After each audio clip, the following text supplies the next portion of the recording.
Crunch time here on The Jump. Commissioner Adam Silver said Tuesday that the league has discussed having players receive COVID vaccines to educate and influence the public regarding its safety and effectiveness. Richard, is this something you'd like to see the league do? It's tough to say players jumping forward or jumping the line, but I do understand that in our community, there is not a lot of trust when it comes to these things. So I think if the players and the Players Association, Michelle Roberts, believes in it, then I think it's actually a pretty good thing.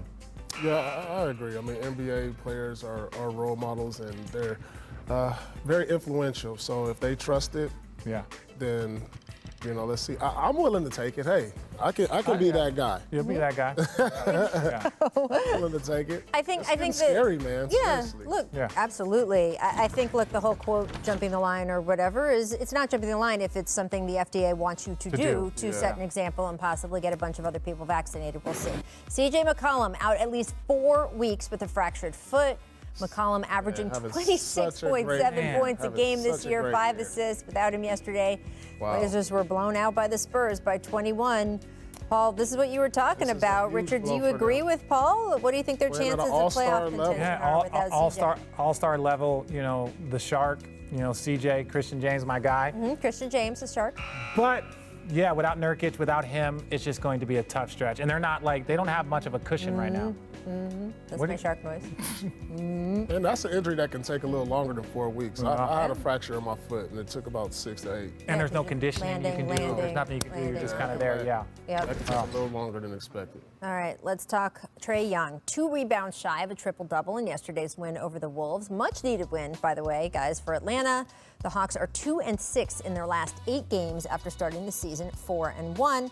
Some of that is due to Trae's early struggles. He's currently averaging about 7 fewer points a game than he did last season and shooting his percentages down as well. He's also attempting 4 fewer shots per game. So, Paul, some of this is an adjustment, right? Yeah. And he's got a bunch of new players on the team. He's also their best facilitator, so he's trying to figure out kind of how to do everything that team needs him to do. We've seen him in his rookie season, made a big adjustment after the first few months. What does he have to do now to adjust? Well, he has to get through these tough stretches. I mean, he's just shooting the ball poorly. That comes and goes. And Trae has to continue to be Trae. He needs to be that go-to scorer who's staying aggressive, getting to the line. And he does a great job at mixing it up with his balance between passing and scoring. So it's just he's in a slump right now, but he has to continue to stay aggressive. I mean, taking less shots is not him. He has to go full throttle to where he's giving them 25 to 30 a night and 10, 11 assists for them to be successful. Yeah, I think it's the cool thing about Trae is that you get to watch the maturing process that he goes through. It's like, no one's going to be hot for 72 games. No one's going to be consistent. You're going to have weeks, you're going to have months, you're going to have whatever.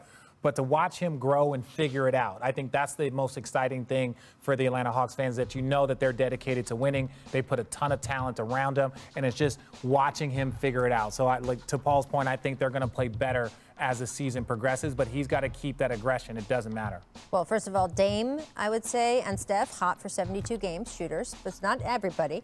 Yeah, you're the some of the greatest of all time. And again, they weren't like that at 23 years old. Of course. Yeah. And I mean, for you guys in general, for a guy who's been tabbed, and Paul, you were in this situation, you were young and yet still expected to lead the team. You had so much attention on your shoulders. What's the best advice you have in general for balancing all that?